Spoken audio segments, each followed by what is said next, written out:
Mana bezramishni yonlarini aytmaysizmi? Gap bo'lishi mumkin emas. Akam siz uchun juda ham ideal holatdagi bo'lgan Mercedes-Benz EQE Edition 1 ni topib qo'ydim. Buni oddiy ko'chadagi EQE'lar bilan adashtirmaysiz. Edition 1 bo'ladi. Avtomobilimizda Digital Light ideal holatda bo'lib turibdi.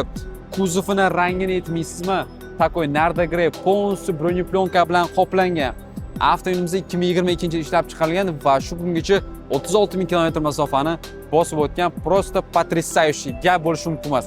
Pirelli P0 shinarida EQE Edition 1 yozuvlarini ko'rsangiz bo'ladi. Dash Spuzon без ключевой достуp. Mana qarang. Gudbochni ruchkalar bilan jihozlangan. Ichki salonlarni bitta ko'rsatib o'tamiz.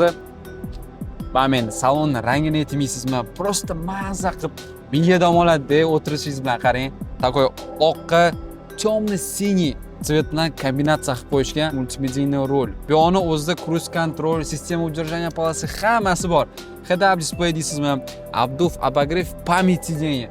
Bu yerda besprovod nazoratka va albatta sizni qulayligingiz uchun tiniq ishlab beradigan 360 gradus kameralar. Mana zadniy bitta ko'rsatib o'tamiz. Qarang akam, old orqa klimat kontrol deysizmi? Подсветка deysizmi? Katta panoramli krasha deysizmi? Hammasi mujassam.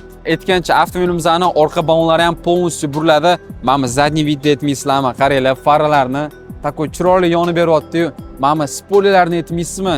Gap bo'lishi mumkin emas. Avtomobilimizda ham sportivniy, ham ekonomik, ham komfortabelniy gap yo'q. Egalar bilan gaplashib, siz uchun ushbu avtomobilimizni 46900 ga ko'ndirib qo'ydim. Bosing akam, mazza qilib EQE Edition 1 da o'qib yurasiz.